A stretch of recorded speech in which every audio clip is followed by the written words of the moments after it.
Welcome back to the International Wealth Builders Radio Show with your host, Dr. Sharon Barnes. You can find me online at ADU Advantage, YouTube, Sharon Barnes Real Estate, and we're here with T.R. the Loan Guy, talking all about loans and financing your real estate purchases and investments.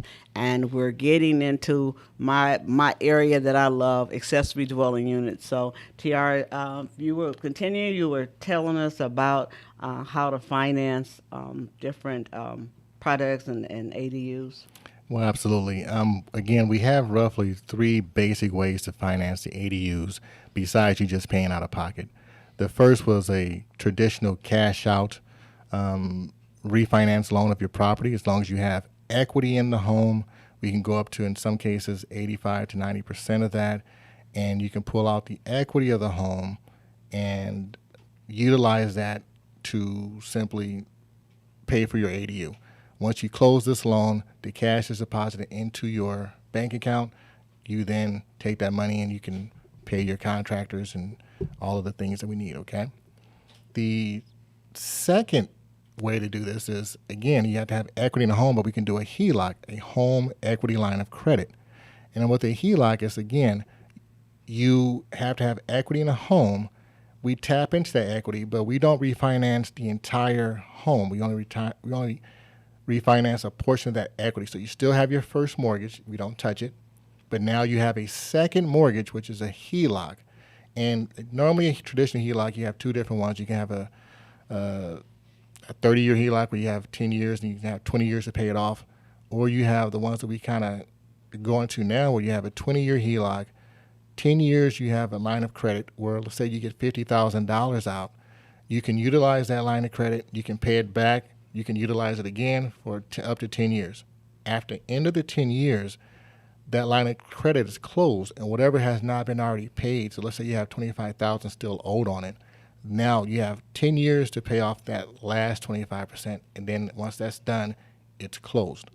So the difference between a cash out and a HELOC is a HELOC, you're going to have two separate mortgages. The first, which is your main, and the second was the line of credit, and you pay that off as by the end of the 20 years.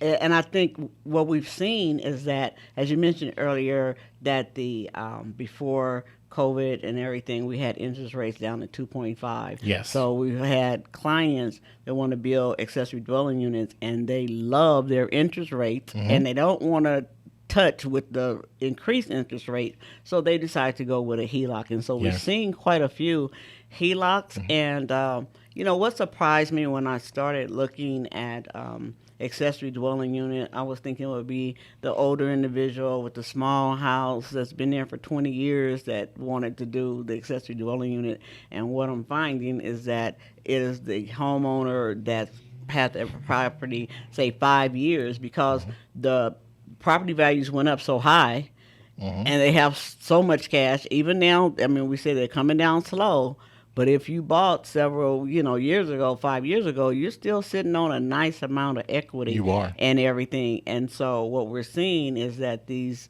young adults that have been fortunate enough to buy their home in the last 5 to 7 years are taking out HELOCs to build accessory dwelling units.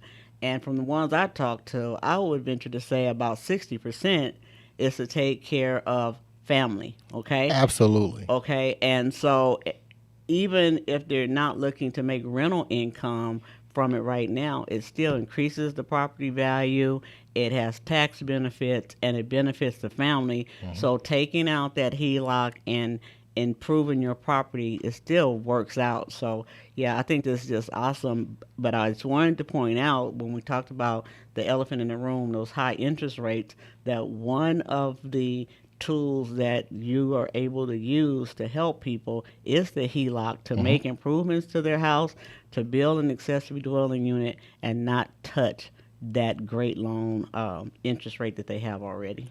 Absolutely. The HELOC is a great program, and because it's usually so much smaller than a traditional loan, the monthly payments are a lot smaller as well. So it is a great way to do it. And I didn't mention, but usually the first 10 years you're only paying, it depends on the product you get, You can pay either interest only, and then once that interest only time is up, you can go from to the regular amortization schedule, or classic HELOCs, you pay both interest and principal as well. Okay. But are you about to go to lunch? We got a couple minutes. I just want to talk quickly about the construction loans, the rehab loans that's out there. If you can just give us a little synopsis of those type of loans. I was just about to get to that. Renovation loans. If you do not have equity in your home, let's say you just bought your home, but you want to add an ADU and you do not have equity in your home, renovation loans, whether it's FHA 203K or Fannie Mae home-style renovation loans, are a great option. And the reason why, Sharon, is because we're going to loan money off of the future value of the property once the project is done. So when you add that ADU, you're adding square footage to your already existing property. And so after it's built, your home is going to be worth more than what it's worth now. And we're going to take the loan to value of the project, and then we're going to loan you money based off of that. We refinance the first mortgage. Let's say your ADU is worth, it's going to cost you $150 to build.